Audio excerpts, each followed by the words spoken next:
Colonel Kesari Singh, उनकी गलती है कि केवल राजपूत समाज से है। क्यों? केवल एक राजपूत समाज से होने के कारण 32-33 विधायक लिखित में जाके दिल्ली में दे के आते हैं कि हम लोग इस्तीफा दे देंगे। इस्तीफा तुम्हारा हो चुका है, आचार संहिता लग चुकी, का इस्तीफा है? तुम खुद टिकट की दौड़ में भाग रहे हो, इस्तीफा दे रहे हो। जबरदस्ती के ये जो प्रेशर की राजनीति करना बंद करो।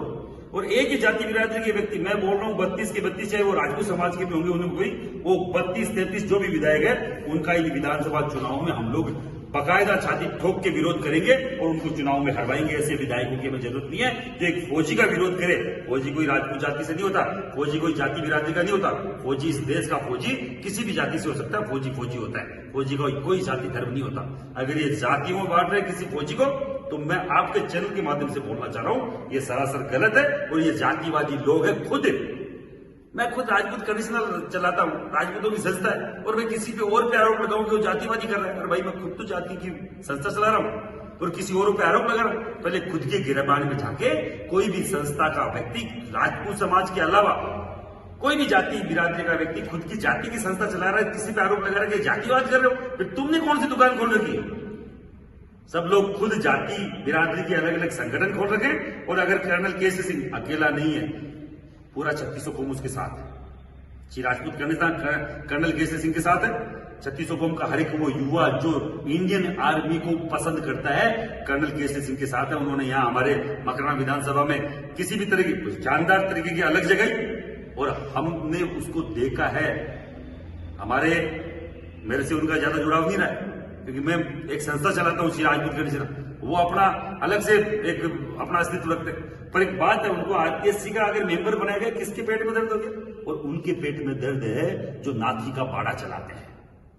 जिनके पेट में दर्द है वो नाथी का बाड़ा चलाते हैं। उनका बेटा आरएस है, उनकी बेटी आरएस है, उनकी साली आरएस है, उनके बेटे की बहू आरएस है, उनके बेटे का दामाद आरएस है, बेटी का दामाद, पूरे घर के घर पूरा आरएसएस तो भर लिया है, आरएस बन गए हैं।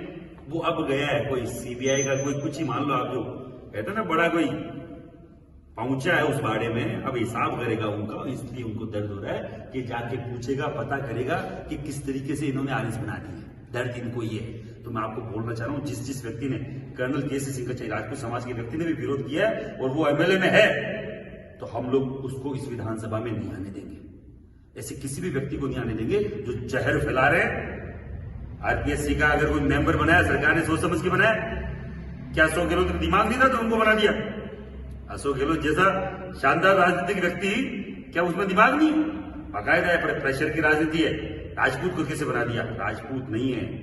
और फिर बोल रहा हूं, वो एक फौजी है, एक्स फौजी है और अधिकारी रैंक का व्यक्ति है, लिटरेट आदमी, लिटरेट नहीं है, एजुकेटेड आदमी।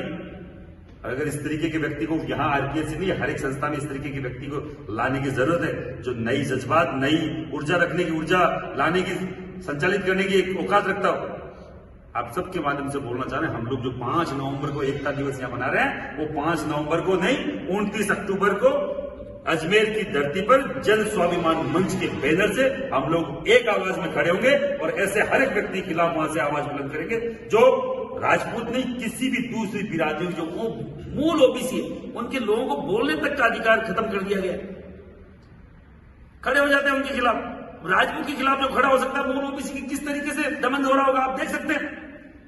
विधायक तो विरोध में है ही, लेकिन जो छात्र नेता कहते हैं अपने आप को अध्यक्ष कहते हैं, निर्मल चौधरी भी खुलकर विरोध कर रहे हैं कर्नल केसरी सिंह का। युवाओं को एक तरह से, वो एक लड़का जिसके मंच पे एक हमारे वहीं के उसी के साथ वाले कोई पदाधिकारी थप्पड़ मारा, तो उसी की बात कर रहे हैं। वही